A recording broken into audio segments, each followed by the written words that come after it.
பாரத தேசத்தில் மகோனதமான புராண இதிகாசங்களை முழுமையாக அறிந்து கொள்ள சப்ஸ்கிரைப்.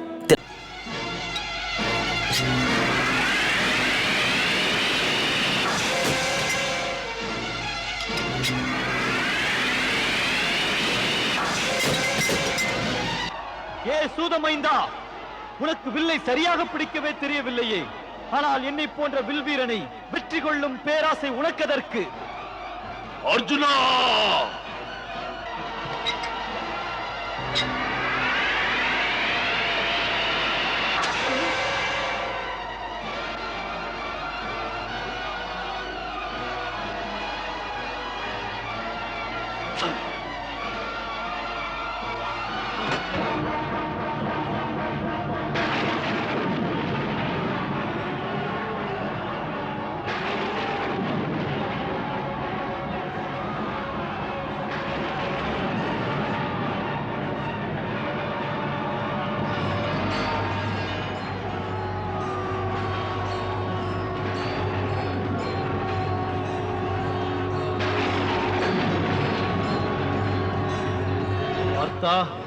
கவனமாக இரு. கர்ணன் வைஷ்ணவாஸ்திரத்தை பயன்படுத்தப் போகிறான். பார்க்கிறேன் கேசவா, நானும் பார்க்கிறேன்.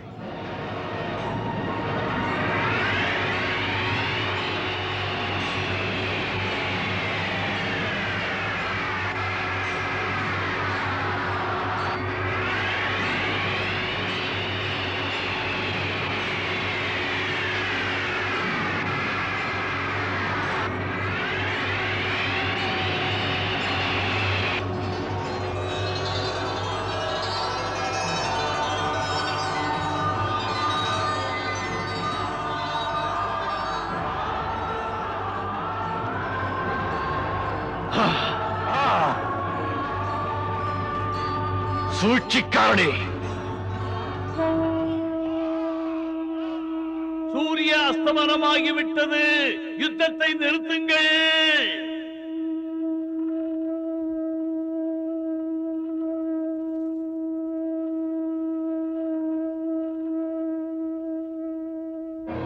ஒரு தேரோட்டி அர்ஜுனனை காப்பாற்றி விட்டான். ஸ்ரீகிருஷ்ணர் சாதாரண தேரோட்டி இல்லையே மகாராஜா, அது அர்ஜுனனின் அதிர்ஷ்டம். அவனுக்கு சாமர்த்தியமான தேரோட்டி கிடைத்தது. அதே துரியோதனின் துர்பாக்கியமாக போயிற்று.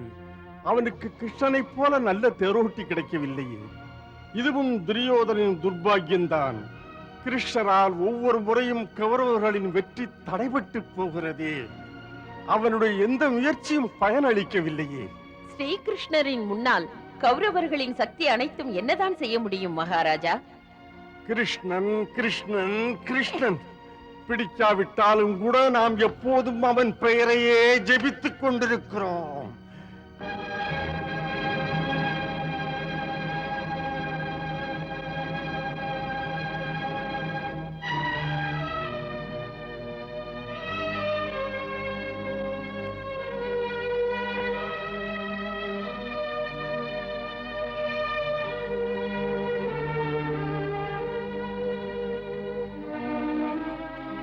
பார்த்தா, இப்படி யோசனை செய்து உன்னையே ஏன் வருத்திக் கொள்கிறாய்? நீ யோசிப்பதால் எல்லாம் நடந்து முடிந்து விடுமா என்ன? கர்ணனுக்கு சமாதி கட்டிய பிறகுதான் எனது யோசனைக்கும் ஒரு முடிவு கிடைக்கும்.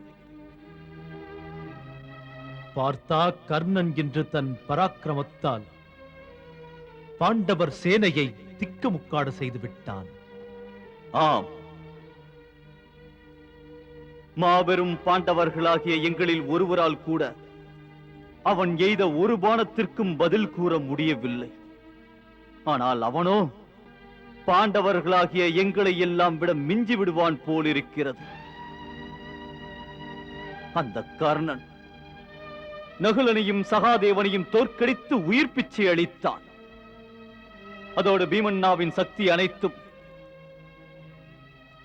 அவன் முன்னால் பயனற்று போய்விட்டது. என்னாலோ அவனை புரிந்து கொள்ளவே முடியவில்லை. இன்று யுத்தத்திலே என்னையே அவன் தோற்கடித்து விட்டான்.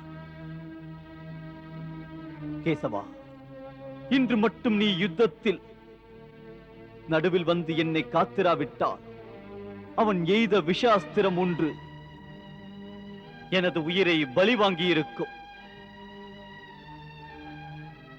கர்ணன் என்னை இன்று தோற்கடித்து விட்டான் கேசவா, தோற்கடித்து விட்டான். யுத்தத்தில் இரு சமமான வீரர்கள் மோதினால் பார்த்தா சில சமயம் ஒருவனுக்கு வெற்றி கிடைக்கும், சில சமயம் இன்னொருவனுக்கும் கிடைக்கும். ஒரு நாள் யுத்தத்தில் கர்ணனுக்கு வெற்றி கிடைத்தால் இன்னொரு நாள் அது உனக்கும் கிடைக்கும் பார்த்தா. ஆனால் இதுவரை எனக்கு அப்படிப்பட்ட சந்தர்ப்பம் கிடைக்கவில்லையே கேசவா. கர்ணனுடன் சண்டை செய்யும் போது எனக்கு என்ன தோன்றுகிறது தெரியுமா? என் அஸ்திரங்களின் வேகம் குறைகின்றது, அம்புகளின் கூர்மை மழுங்கி விடுகின்றது. என் பானங்கள் விஷத்தை கக்குவதற்கு பதிலாக கீணித்து விழுந்து விடுகின்றது. என் மனதில் பாஞ்சாலியின் அவமானம் பற்றிய கோபம் கொழுந்து விட்டு எரிகிறது. அதற்கு பழிவாங்கியே ஆக வேண்டும். என் எதிரி என் கண் முன்னால் இருந்தும்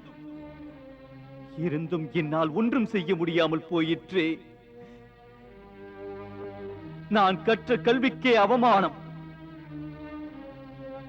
இன்று வரை உலகமே யாரை சிறந்த வில்லாளி என்று போற்றியதோ, இன்று அவனால் யாரிடமும் தன் முகத்தை காட்ட முடியாமல் போயிற்றே. கேசவா, நீ ஏன் என்னை காப்பாற்றி அவமானப்பட வைத்தாய்? இப்படி அவமானப்பட வைத்தாய். ஏன் இவ்வாறு நடந்தது? யுத்தத்தில் தன் எஜமானனை காப்பது ஒவ்வொரு சாரதியின் கடமை. கேசவா, என்னை எஜமானன் என்று கூறி இன்னும் அவமானப்படுத்துகிறாயா?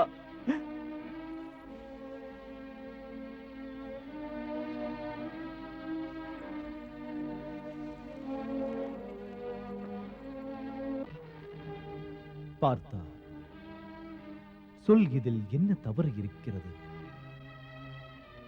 நீ என் நண்பன் என்பது உண்மைதான். ஆனால் நான் உன் சாரதியாயிற்றே. அதனால்தான் நீ என்னுடைய எஜமானன் என்றேன். உன் சாரதியாக இருந்து உன்னை காக்கவில்லை எனில் எனக்கு அது அவமானம் அல்லவா? ஆபத்து வரும்போது உன் சாரதியாகிய நான் கை கட்டி வேடிக்கையா பார்க்க முடியும்?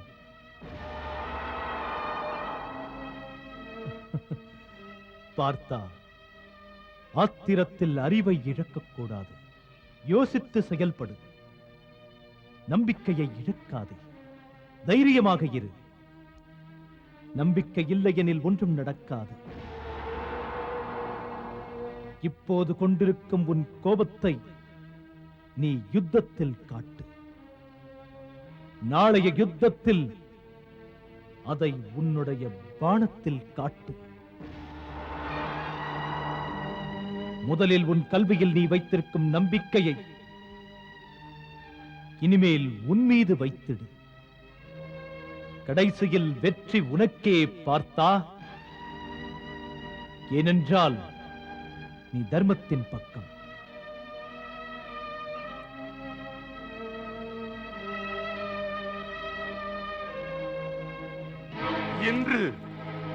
இன்று மட்டும் கிடைத்த நல்ல சந்தர்ப்பம் தவறாமல் இருந்திருந்தால், கிருஷ்ணன் நடுவில் வந்து அர்ஜுனனை காப்பாற்றாமல் இருந்திருந்தால் இன்றே அர்ஜுனன் இறந்திருப்பான். இன்று அர்ஜுனனுக்கு நல்ல நேரம். கொடைவள்ளல் கர்ணனால் அவனுக்கு உயிர் பிச்சை கிடைத்தது. இல்லை காந்தார அரசே, இல்லை. நான் நண்பனின் பரம எதிரிக்கு உயிர் பிச்சை அளிக்கும் அளவுக்கு நான் வள்ளல் அல்ல. அப்போது அச்சமயத்தில் சூரிய அஸ்தமனமாகாமல் இருந்தால் இன்று அர்ஜுனனின் உயிர் தப்பி இருக்காது. ஆனால் நண்பா கர்ணா, நாளை அது நடந்தே தீர வேண்டும். அவசியம் நடக்க வேண்டும். அவசியம் நடக்கும் நண்பா, அவசியம் நடக்கும். அதிர்ஷ்டம் அவன் மீது இறக்கப்பட்டு ஒரு நாள் பிழைத்திருக்க அனுமதி அளித்தது. ஆனால் அந்த ஒரு இரவு எனக்கு நிம்மதி அளிக்கவில்லை கர்ணா. அதை நினைக்க நினைக்க எனக்கு தூக்கமே வரவில்லை. நிம்மதி சிறிதும் பிறக்கவில்லை.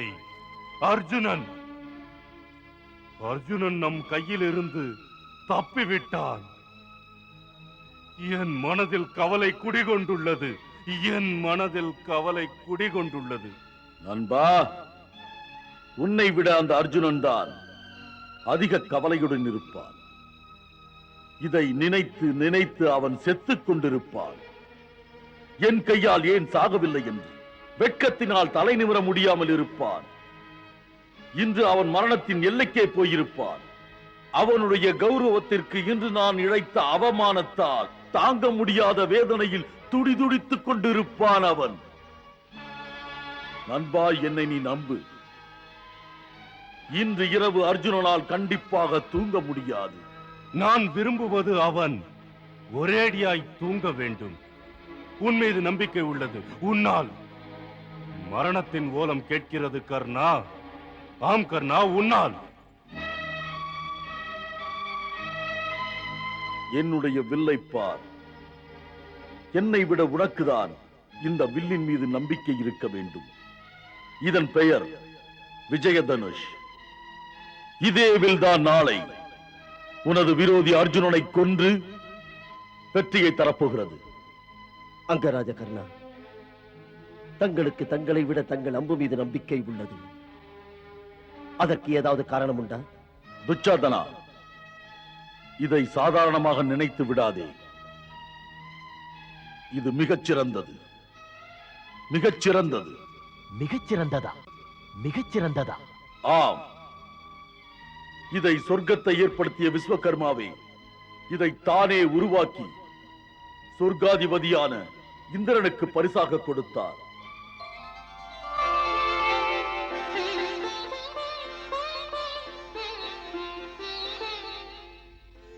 ஹே தேவேந்திரா, நான் உங்களுக்கு இந்த திவ்ய தனுஷை கொடுக்கிறேன். இதை தாங்கள் பெற்றுக் கொள்ளுங்கள்.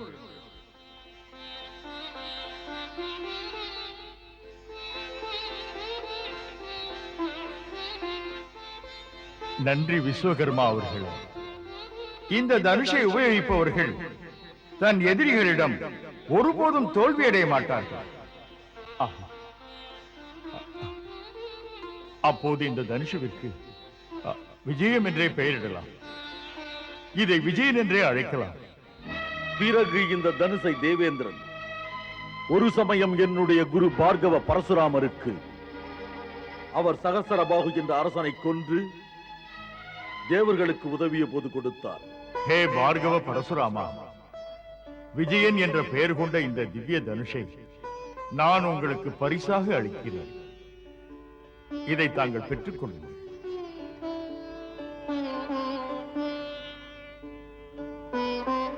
இந்த யுகத்தில் இதைவிட சிறந்த தனுசு வேற எதுவும் இருக்க முடியாது. அதை பெற்றுக்கொள்ள தாங்களே தகுதியானவர். பிறகு இதை கொண்டு பார்கவ பரசுராமர் இந்திரனை பலமுறை காப்பாற்றினார். 21 முறை இதை பிரயோகம் செய்து அவர் வெற்றி கண்டிருக்கிறார்.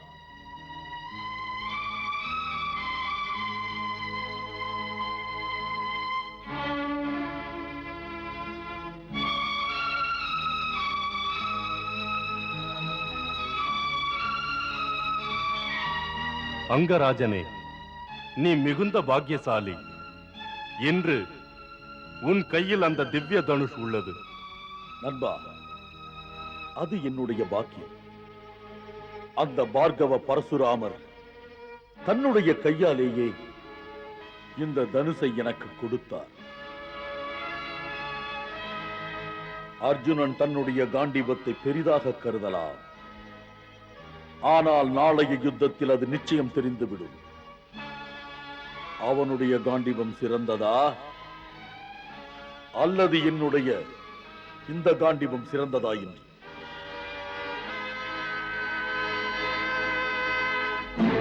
கர்ணன் நமது வெற்றிக்கு தடையாக இருக்கிறான். இன்று வரை அவன் நம் ஐவரில் யாருடன் மோதினாலும் அவனை பாண்டவர்களாகிய நம்மால் எதிர்த்து நிற்க முடியவில்லை. கர்ணன் ஒவ்வொருவரையும் தோற்கடித்து வெற்றி பெற்று விடுவான் போலிருக்கிறது. பெரியண்ணா, எங்களை தோற்கடித்து அவன் தலைகுனிய வைத்து விட்டான். தாங்களோ கர்ணனை பற்றி புகழ்ந்து பேசி வெந்த புண்ணிலே வேலை பாய்ச்சுகிறீர்களே. பீமசேனா, என்ன சொல்கிறாய் நீ? என்னை நீ தவறாக புரிந்து கொண்டாய். உங்கள் மனதில் உள்ள அதே ரணம்தான் என்னுடைய மனதிலும் உள்ளது.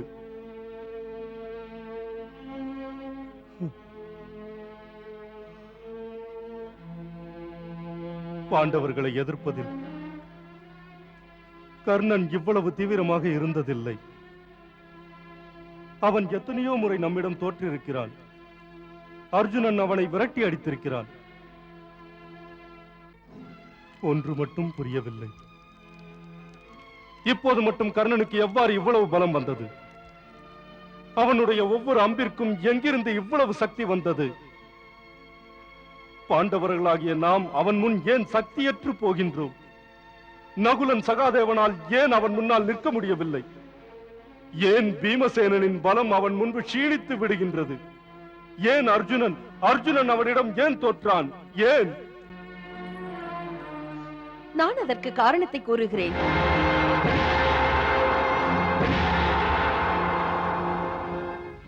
பாஞ்சாலி, நீயா?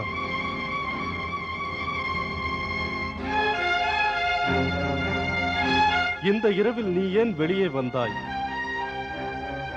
என்ன வேண்டும் உனக்கு? மகாராஜா, என் மனதில் 13 ஆண்டுகளாக அக்னி எரிந்து கொண்டிருக்கிறது. அதை இந்த இருட்டு என்ன செய்ய முடியும்? நெருப்புதான் என்ன செய்ய முடியும்? நான் அக்னியிலேயே பிறந்தவள். என்னை யாராலும் எரித்துவிட முடியாது. என் வேதனை இன்னும் தீர்ந்த பாடில்லை. இப்படி நீங்கள் மௌனம் சாதிப்பதை விட்டுவிட்டு எனக்கு நேர்ந்த அவமானத்திற்கு நீங்கள் அனைவரும் நிச்சயம் தீவிரமாக முடிவெடுத்தாக வேண்டும். பாஞ்சாலி, மகாராஜா, தாங்கள் கேட்டீர்களே, பாண்டவர்கள் ஏன் கர்ணனிடம் தோற்றார்கள் என்று. அதற்கு காரணம் நீங்கள் எல்லோரும் தான் மகாராஜா. தாங்கள் அனைவரும் சபதத்தை மறந்து விட்டதன் காரணத்தால் தான் கர்ணன் உங்களை எல்லாம் தோல்வி அடைய செய்ய முடிகிறது. நானும் பார்க்கிறேன். அன்று அந்த சபையில் எனக்கு ஏற்பட்ட அவமானத்திற்கு பழிவாங்க எடுத்த 5 சபதமும் இந்த யுத்தத்தின் சுவாரஸ்யத்தில் பழிவாங்கும் அந்த எண்ணம் முற்றிலும் மறுக்கப்பட்டது. யார் அன்று துடித்தார்களோ, யாருடைய கண்கள் அன்று கோபத்தால் சிவந்ததோ, எவருடைய கைகள் அன்று ஒன்றும் செய்ய முடியாமல் போயிற்றோ, அவருக்கு இன்று நம்பிக்கையை போய்விட்டது.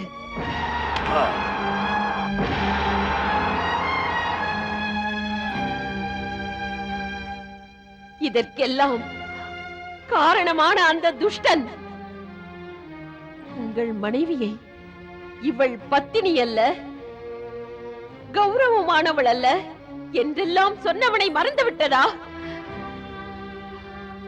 நீங்கள் எல்லோரும் அந்த காட்சியை மறந்து விட்டீர்களா? அவ்வளவு பெரிய சபையில் என்னை அவன் அவமானப்படுத்தினான். அந்த பாவி என்னை எத்தனை கேவலமாக பேசினான்.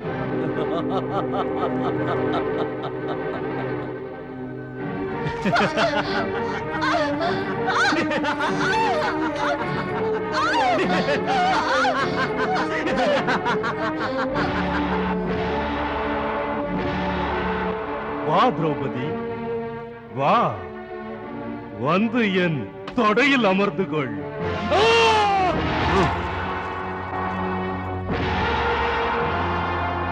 நீ ஒரு பெண்ணை மட்டுமல்ல, என் மனைவியையும் அவமதித்து விட்டார். யாருடைய மானத்தை பற்றியும் அவமானத்தை பற்றியும் இத்தனை கோபம் கொள்ளுகிறார்? எவ்வாறு நீ தலை நிமிர்ந்து இவளை மனைவி என்கிறாய்?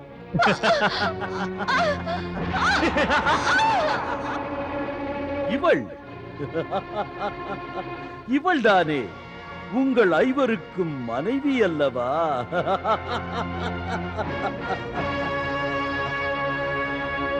ஐவர் இருக்கும் இடத்தில் அறுவரானாலும் அதனால் என்ன பெரிய அவமானம் வந்துவிடப் போகிறது? ஞாபகம் இருக்கட்டும். கர்ணன் என்ற பாவிதான் எனக்கு ஏற்பட்ட அவமானத்தை ஆரம்பித்து வைத்தவன். அதற்கு உடனே தாங்கள் பழி வாங்க வேண்டாமா? முதலில் பழி தீர்க்க வேண்டியது துச்சாதனனுக்கு முன்பு கர்ணன் செய்த பாவத்திற்கு தண்டனை கொடுக்க வேண்டும். கர்ணனின் எந்த கண்கள் உங்கள் மனைவியை வித்தியாசமாக பார்த்ததோ அந்த கண்கள் இனிமேல் யாரையும் பார்க்க கூடாது.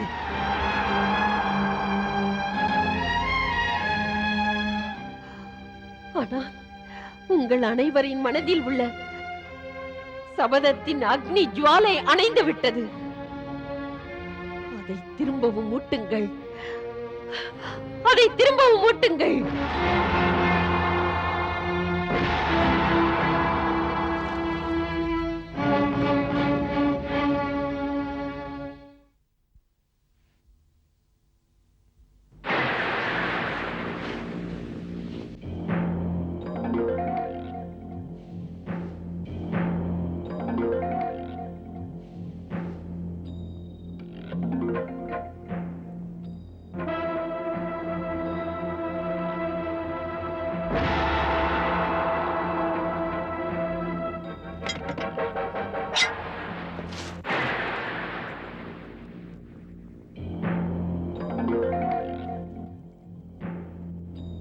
வணக்கம் அங்கராஜனே. இது என்ன மாயை? நீங்கள் யார்? யார் உங்களை இங்கே அனுப்பியது? என்னை யாரும் அனுப்பவில்லை, நானே வருகிறேன். என் பெயர் அஸ்வத்சேனன். எதற்காக இப்படி திடீரென இங்கு வந்துள்ளாய்? அங்கராஜனே, நாம் இருவரும் நண்பர்கள். நண்பர்களா? ஆனால் நான் முதலில் இப்போதுதான் உங்களை பார்க்கிறேன். பிறகு தாம் எப்படி நண்பனாக முடியும்? எதிரிக்கு எதிரி நண்பன் தானே. அதனால் தான் நான் இன்று தங்களுக்கு உதவ முன்வந்துள்ளேன். ஏனெனில் தாங்கள் என் விரோதியின் விரோதி. நீங்கள் பேசுவது ஒன்றும் புரியவில்லையே. அர்ஜுனன் நம் இருவருக்கும் விரோதி. அர்ஜுனன் எனக்கு தான் எதிரி. பிறகு உங்களுக்கு எப்படி எதிரியானார்? அர்ஜுனன் காந்தர்வ வனத்தில் தீயிட்டான். அந்த தீயின் சீற்றத்தில் வனமே அழிந்து விட்டது, எரிந்து சாம்பலாகி விட்டது. அந்த தீயில் சிக்கி என் நாக குடும்பமே எரிந்து விட்டது. அதில் மிஞ்சியவன் நான் ஒருவன் தான். அர்ஜுனனை, என் குடும்பத்தை அழித்ததற்காக பழி வாங்க வேண்டும். என் தாயின் மரணத்திற்கு பழி வாங்காவிட்டால் என் தாயின் மனது நிச்சயம் சாந்தி அடையாது. அதற்கு நான் என்ன செய்ய முடியும்? நான் என் எதிரியை எப்படியாவது அழிக்க வேண்டும். அதற்கு எனக்கு ஒரு யோசனை தோன்றியது. நீங்கள் அர்ஜுனனை கொல்ல எத்தனையோ விதமான பானங்களை வைத்துள்ளீர்கள். அங்கராஜனே, அதில் ஏதாவது ஒரு பானத்தில் என்னை வைத்து விடுங்கள். அந்த பானத்தில் நான் மறைந்து கொள்ளுகிறேன். அச்சமயம் நீங்கள் அந்த பானத்தை அர்ஜுனன் மீது பிரயோகித்தால் அப்போது நான் அவனை தீண்டி விடுவேன்.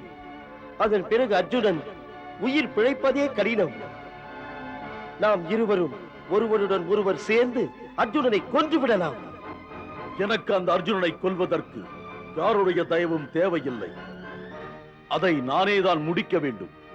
அப்படியானால் விஸ்வசேனா, எனக்கு புரிகிறது நீ அந்த அர்ஜுனனை பழிவாங்க என்னுடைய உதவி உனக்கு தேவைப்படுகிறது. ஆனால் என்னால் இதில் ஒன்றுமே செய்ய முடியாத நிலையில் இருக்கின்றேன். நான் ஒரு வீரன். அந்த அர்ஜுனனை நான் சூழ்ச்சியால் வெல்ல விரும்பவில்லை. அவ்வாறு நான் செய்தேனே ஆனால் என் வீரத்திற்கே அது அவமானம். ஆம், நீ உன்னுடைய திறமையால் அர்ஜுனனை கொல்ல முடியுமானால் அதை செய். உன் தாயின் மரணத்திற்கு பழிவாங்கும் எண்ணத்தை நான் தடுக்கவில்லை. அதற்கு நீ கடமைப்பட்டுள்ளாய். ஹே அங்கராஜனே, நான் மிக்க நம்பிக்கையுடன் உன்னிடம் வந்தேன். நீயோ என்னை ஏமாற்றி விட்டாய். அதற்கு நான் பொறுப்பல்ல. உனக்கு உதவ முடியாததற்கு என்னை மன்னித்து விடு. வணக்கம். வணக்கம்.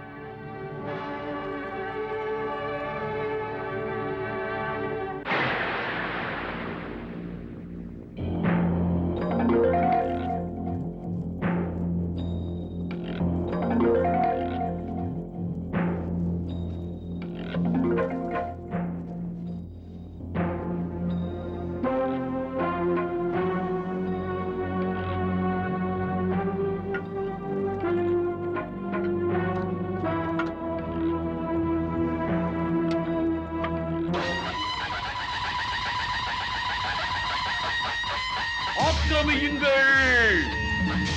ஆக்கிரமியுங்கள்!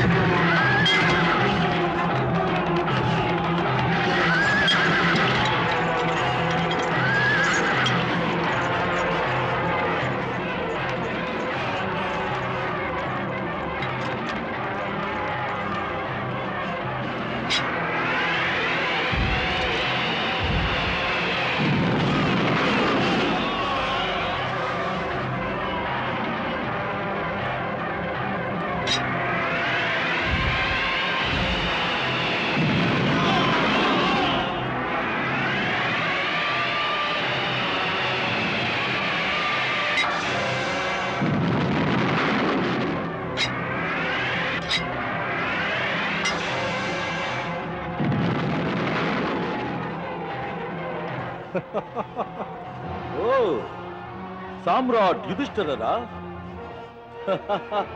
தாங்கள் என்னுடன் யுத்தம் செய்ய வந்துள்ளீரா? கூடாரத்தில் உட்கார்ந்து சலித்து விட்டதா அல்லது சூதாட்டம் விளையாடி அலுத்து விட்டதா? நான் உன்னுடன் யுத்தம் செய்யத்தான் வந்தேன் கர்ணா, சூதாட்டத்திற்காக அல்ல. ஏன் விளையாட்டு காட்டுகிறீர்கள்? வெற்றி நிச்சயம் எனக்கே. உங்களுக்கு தோல்விதான் என்றென்றும் சொந்தமானது. என்னுடன் நேரடியாக மோதிய உங்களுடைய பாண்டவர்களின் கதி என்னவாயிற்று? நகுலன், சகாதேவன், பலசாலியான பீமன், அர்ஜுனன் எல்லோரும் தோற்று போய் ஓடினார்களே. இப்போது பாண்டவர்களின் மூத்தவரான நீங்கள் தோற்று போய் ஓடப் போகிறீர்களா? ஏ கர்ணா, இது அந்த அரண்மனை அல்ல நான் கை கட்டி உட்கார்ந்திருப்பதற்கு. இது யுத்த களம். நான் அந்த அவமானத்திற்கு கண்டிப்பாக பழிவாங்க வேண்டும். ஆஹா ஆஹா, இன்று ஏதோ பெரிய வீரனை போல் பேசுகிறீர்களே. இன்றைக்குதான் உங்களுக்கு ஆண்மகன் என்ற நினைவு வந்ததா? ஆனால் அன்று அந்த அரண்மனை சபையிலே தன் மனைவியை படையமாக வைக்கும் போது உங்களின் அந்த நினைப்பு எங்கே போயிற்று? போங்கள், உங்களை போலுள்ள கோழையிடம் நான் யுத்தம் செய்ய விரும்பவில்லை. என் பானங்களுக்கு ஈடு கொடுப்பவர் தாங்கள் அல்ல, அது உங்களால் முடியாது. போங்கள். உயிரை காப்பாற்றிக் கொள்ள இவ்வாறு பேசாதே கர்ணா. நான் உன்னை போக விடமாட்டேன், விடமாட்டேன்.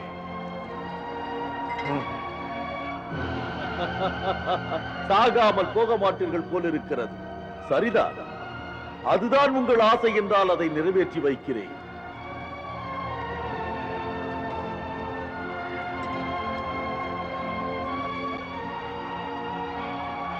ஜாக்கிரதை. தயாராகு கர்ணா.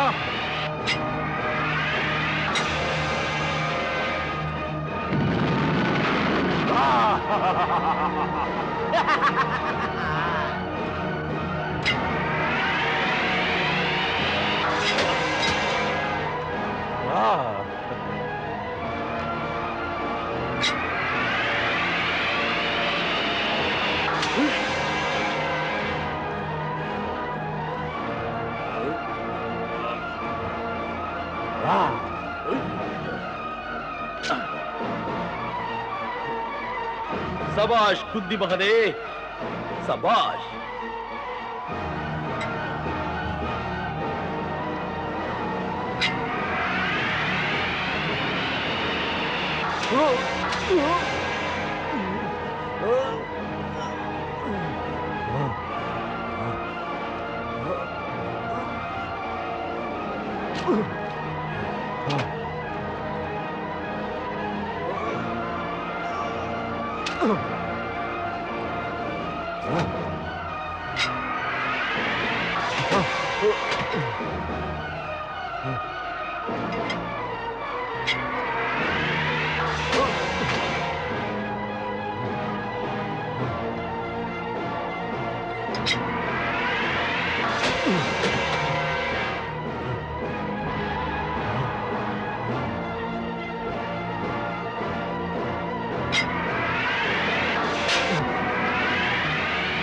சபாஷ் கர்ணா, சபாஷ்.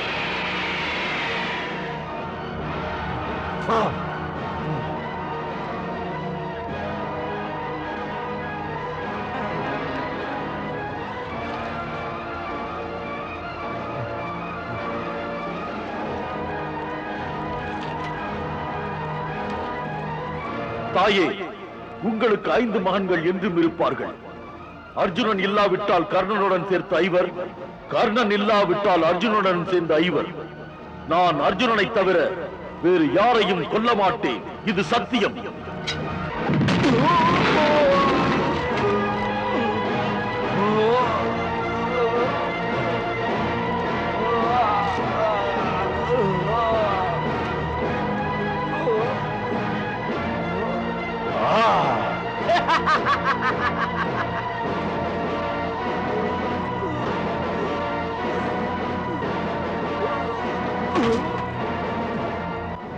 மன்னவா, அங்கராஜன் கர்ணன் யுதிஷ்டிரரை தோல்வியடையச் செய்து விட்டார். 5 பாண்டவர்களும் கர்ணனால் தோற்கடிக்கப்பட்டார்கள். அர்ஜுனன் எங்கே போனான்? நேற்று அவன் கர்ணனிடம் தோற்றுவிட்டான். அதனால் வெளியே வர வெட்கப்பட்டுக் கொண்டிருக்கலாம். இப்போது அங்கராஜன் கர்ணன் யுதிஷ்டனை கொண்டிருந்தால் என் பிரியமான மகன் துரியோதனன் வெற்றி அடைவார்.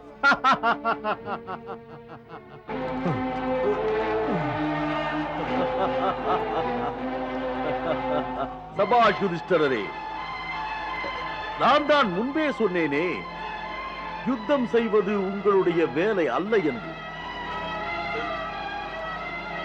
உங்களால் சூதாட மட்டும்தான் முடியும். சூதாட போங்கள். உங்களை நான் நிச்சயம் கொல்ல மாட்டேன். நான் உங்களுக்கு உயிர் பிச்சை கொடுக்கிறேன். உயிர் தப்புங்கள். போங்கள். போய் பயந்து ஒளிந்து கொண்டிருக்கும் அந்த அர்ஜுனனை இங்கே அனுப்பி வையுங்கள்.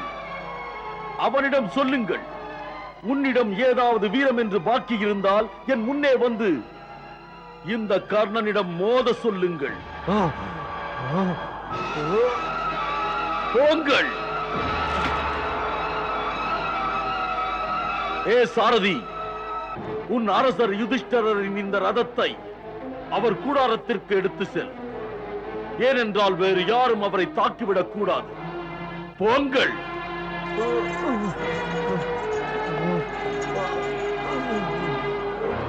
கர்ணன் யுதிஷ்டனுக்கு உயிர் பிச்சை அளித்து விட்டானா? அவனுக்கு என்ன பைத்தியமா பிடித்திருக்கிறது? வெற்றி பெற்று விட்டதனால் நினைவிழந்து விட்டான். அவனுடைய புத்தி பேதலித்து விட்டது.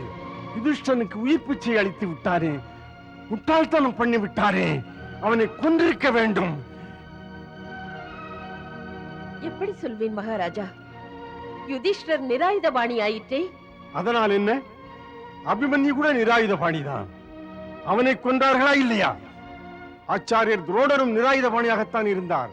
அவரையும் கொல்லவில்லையா என்ன? பிதாமகர் பீஷ்மர் தன் ஆயுதத்தை எல்லாம் இழந்து நின்றார். இருந்தும் சிகண்டி அவரை கொன்று விட்டானா இல்லையா? ஒரு நல்ல சந்தர்ப்பம் கை நழுவி விட்டது காந்தாரி. சந்தர்ப்பம் கை நழுவி விட்டது. கைக்கு எட்டியது வாய்க்கு எட்டவில்லையே.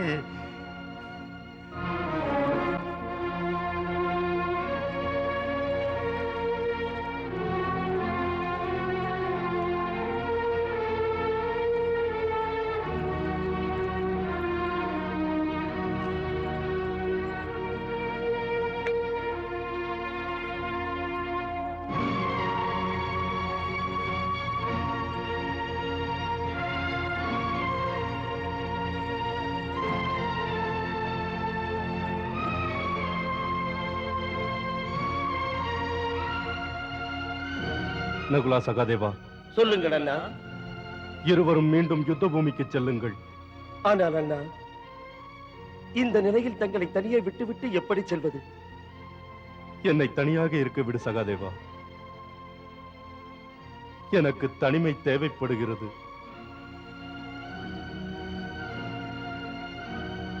நான் சொல்கிறேன், போங்கள்.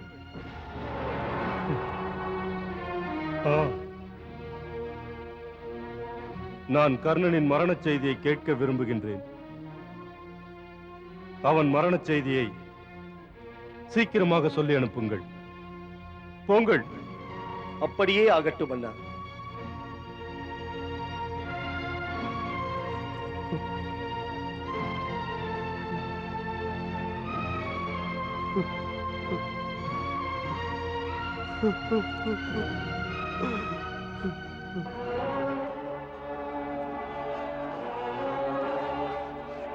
பெரிய அண்ணாவின் ரதம் எங்கே? பீமண்ணா, தர்மண்ணாவின் ரதம் தென்படவில்லையே. ஆம் வசுதேவா. பெரியண்ணன் கூடாரத்திற்கு சென்று விட்டார். அதை சொல்லத்தான் வந்தோம். உண்மையா நீ சொல்வது நகுலா? பாதி யுத்தத்திலா? அவர் கர்ணனிடம் தோற்றுவிட்டார். கர்ணன் உயிர் பிச்சை அளித்து விட்டான். அதனால் அண்ணன் வெட்கப்படுகிறார். அந்த தேரோட்டி மகனுக்கு அவ்வளவு திமிரா? அண்ணாவிற்கு இவ்வளவு பெரிய அவமானத்தை ஏற்படுத்தி விட்டான். உயிர் பிச்சை அளிக்கிறானா? கொடைவள்ளல் என்ற நினைப்பு. நான் இன்று அவனுக்கு ஒரு பாடம் கற்பிக்கிறேன். போ கேசவா, தேரை அந்த கர்ணனிடம் கொண்டு செல். இல்லை பார்த்தா, முதலில் நீ பெரியண்ணாவின் இடத்திற்கு செல்ல வேண்டும். இச்சமயம் அவரை தனியாக விடுவது உகந்ததல்ல. சரி.